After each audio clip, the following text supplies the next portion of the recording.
अब दूसरा सवाल ये पैदा होता है कि वो औरत जो खुद को प्रेग्नेंट होने से रोक रही है, औरत के इस अमल के साथ उसका शौहर राजी है? अगर शौहर राजी है तो फिर ठीक है, कोई हर्ज नहीं है।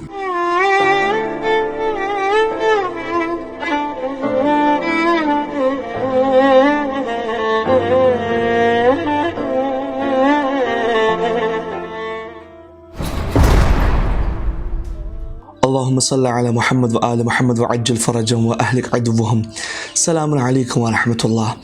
नाज़रीन किराम, आज मैं आपके सामने एक ऐसा मसला शरई लेकर आया हूँ जो कि दौर हाजिर का है, यानी कि जदीद दौर का है। और ये सवाल अक्सर शादीशुदा जोड़ों के जहन में उठता है, और वो सवाल है बर्थ कंट्रोल के बारे में, यानी कि कॉन्ट्रासेप्शन के बारे में है। सवाल किया जाता है अक्सर इंस्टाग्राम के ऊपर कि मौलाना क्या मैं कोई ऐसी चीज़ इस्तेमाल कर सकता हूँ कि जिससे मेरे बच्चा ना हो, यानी कि प्रोटेक्शन वगैरह इस्तेमाल कर सकता हूँ। ख़वातीन की जानिब से अक्सर सवाल पूछा जाता है कि मौलाना क्या मैं ऐसी पिल्स खा सकती हूँ कि जिससे मैं प्रेग्नेंट ना हूँ। और इस जदीद दौर के अंदर विजाइनल रिंग का एक बहुत बड़ा सवाल सामने आ रहा है कि मौलाना क्या विजाइनल रिंग इस्तेमाल की जा सकती है। IUD का मसला है कि मौलाना क्या ये IUD वाला अमल करवा सकती हूँ। तो चलिए आइए फिर मैं इस सवाल का आपको तफसीली जवाब देता हूँ। तो पहला सवाल ये है कि क्या औरत के लिए जायज़ है कि वो अपने आप को प्रेग्नेंट होने से रोके? तो उसका जवाब मुख्तसर ये कि बिल्कुल जायज़ है, औरत अपने आप को खुद को प्रेग्नेंट होने से रोक सकती है। अब सवाल पूछा जाएगा मौलाना ये कैसे जायज़ हो सकता है?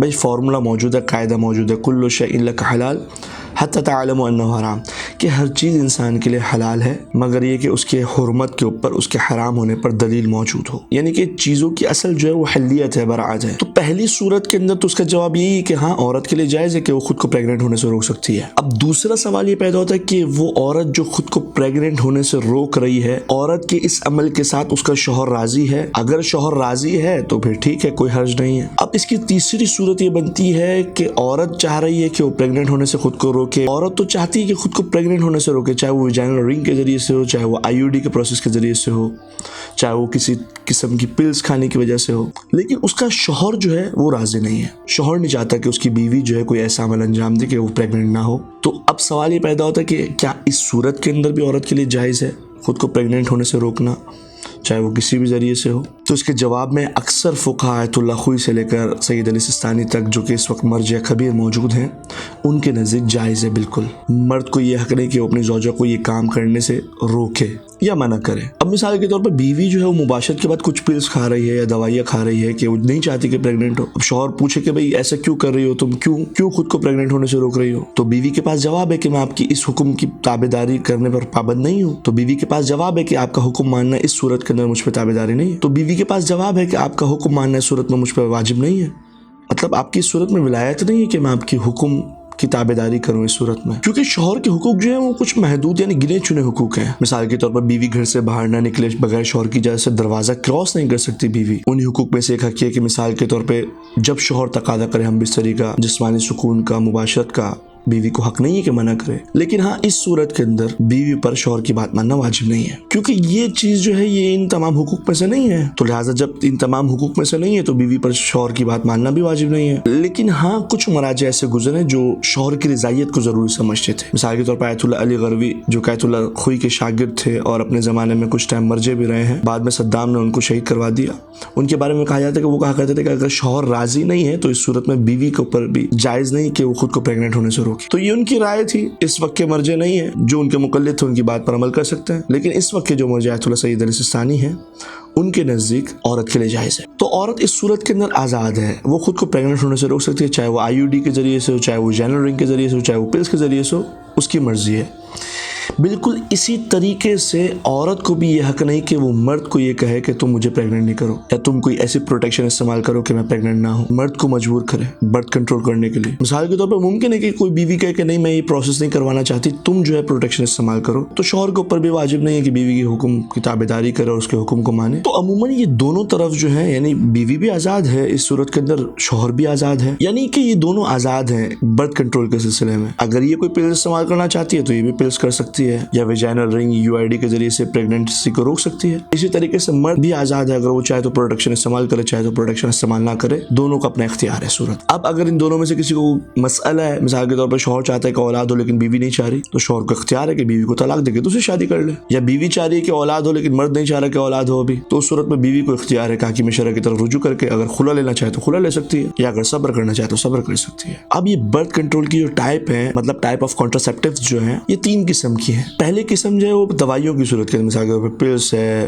टैबलेट है, कैप्सूल है, जायज़ है, खा सकती है, ले सकती है, हर्ज नहीं है। अब दूसरी सूरत जो है वो आईयूडी वाली है। अब वो आईयूडी चाहे हार्मोनल इंट्रोट्राइन हो या कॉपर इंट्रोट्राइन हो, ये दोनों डिवाइस। अब ये आईयूडी जो, इसके अंदर 2 मसले हैं। पहला मसला ये कि इस आईयूडी प्रोसेस के लिए जो है वो किसी इंसान की ज़रूरत है, चाहे वो डॉक्टर मेल हो चाहे वो फीमेल डॉक्टर हो, क्योंकि इसको रखना यूट्रस के अंदर, ये पूरा प्रोसेस करना मोहताज है किसी दूसरे इंसान का, क्योंकि आदतन आईयूडी का प्रोसेस एक औरत खुद अपने साथ नहीं कर सकती। मिसाल के तौर पे आईयूडी की जो डिवाइस जो है वो खुद अपने यूट्रस के अंदर कोई औरत नहीं रख सकती, किसी डॉक्टर की मोहताज है, चाहे वो मेल हो चाहे वो फीमेल हो। तो लिहाजा जब वो औरत दूसरी औरत की तरफ ये डिवाइस रखवाने के लिए मोहताज है यूट्रस के अंदर, तो लामहला उस औरत ने अपनी शर्मगाह को बरहना करना होगा, चाहे वो मर्द डॉक्टर के सामने हो चाहे वो लेडी डॉक्टर के सामने हो। तो ये अपनी शर्मगाह को बरहना करना किसी फीमेल डॉक्टर के सामने या किसी मेल डॉक्टर के सामने हराम है, जायज नहीं है। दूसरी मुश्किल और दूसरा मसला वो ये है कि क्योंकि सुनने में आया कि डॉक्टर्स वगैरह कहते हैं कि आईयूडी का प्रोसेस जो है, ये आईयूडी डिवाइस जो है, यानी कि इंटरट्राइन डिवाइस जो है, इसको यूट्रस के अंदर रखा जाता है, और जब मियाँ बीवी एक दूसरे से मुबाशरत करते हैं तो मर्द का जो नुत्फा है वो औरत के रहम में ठहर जाता है, और जब मर्द का नुत्फा औरत के रहम में ठहरता है, भले वो कुछ दिन के लिए हो, चाहे वो 1 दिन के लिए हो, चाहे वो 2 दिन के लिए हो, फिर उसके बाद ये डिवाइस जो है वो उस नुत्फे को ख़राब कर देती है, और फिर वो नुत्फा जो है वो काबिल विलादत नहीं बन पाता, और फिर इस तरीके से जो है वो हमल साकित हो जाता है। तो हमल का साकित करना किसी भी सूरत के अंदर जायज़ नहीं है, चाहे वो हमल 1 दिन का ही क्यों ना हो, चाहे वो हमल 1 महीने का ही क्यों ना हो। तो दूसरा मसला जो है वो आईयूडी के अंदर ये पेश आता है। लेकिन सुनने में आया कि बाज़ डॉक्टर इस चीज़ का इनकार करते हैं, कि वो कहते हैं कि नहीं, नुत्फा जो है वो कंसीव ही नहीं होता, बल्कि कंसीव होने से पहले ये आईयूडी जो है डिवाइस जो है उसको ख़त्म कर देती है, यानी काबिल कंसीव ही नहीं रहता फिर वो। तो अगर ऐसा है तो फिर ठीक है, जायज़ है, कोई हर्ज नहीं है, क्योंकि इस सूरत के अंदर हमल साकित नहीं होता। लेकिन हाँ, फिर वही पहला वाला मसला है कि औरत का दूसरी डॉक्टर को शर्मगाह दिखाना हराम है। तो अगर डॉक्टर शर्मगाह की तरफ निगाह किए बगैर ये प्रोसेस कर सकती है तो ठीक है, जायज़ है। अब बर्थ कंट्रोल की औरत के लिए जो तीसरी सूरत है कि औरत जो है ये कुदरत ही खो देती है बच्चा पैदा करने की। ये खास मुअय्यन मुद्दत के लिए नहीं, बल्कि हमेशा के लिए औरत ये कुदरत खो देगी बच्चा पैदा करने की, यानी कि अब वो कभी प्रेग्नेंट नहीं हो सकती है, चाहे वो डियाफ्राम के जरिए से, चाहे वो इम्प्लांट के जरिए से, चाहे वो बच्चादानी रिमूव करवाने की वजह से हो जाए, चाहे किसी भी वजह से हो, लेकिन ये कुदरत औरत हमेशा के लिए खो रही है। अब इसके बाद वो औरत कभी कंसीव नहीं कर सकती, कभी बच्चा पैदा नहीं कर सकती, यहाँ तक कि वो औरत मर तो सकती है लेकिन अब बच्चे को पैदा नहीं कर सकती। तो अब सवाल ये पैदा होता है कि औरत के लिए इस तरीके से बर्थ कंट्रोल करना भी जायज़ है कि वो हमेशा के लिए बच्चा पैदा करने की कुदरत खो दे? तो इसके जवाब में फुकाहा के दरमियान में इख्तिलाफ मिलता है। मिसाल के तौर पर आयतुल्लाह खुई के नज़दीक जायज़ नहीं था, वो कहते थे कि नहीं, इस तरीके से बर्थ कंट्रोल करना कि औरत हमेशा के लिए बच्चा पैदा करने की कुदरत को खो दे, जायज़ नहीं है। उनके नज़दीक इत्तलाफ़ क़ुव्वत था, यानी कि औरत अपने अंदर जो है वो नक्स पैदा कर रही है, और जैसे कि कहा जाता है कि इंसान के लिए 3 तरह के काम जायज़ नहीं है उसके अपने बदन के साथ। पहला काम उनमें से यानी कि सुसाइड करना, अपने आप को हलाक कर देना, जायज़ नहीं है इंसान के लिए।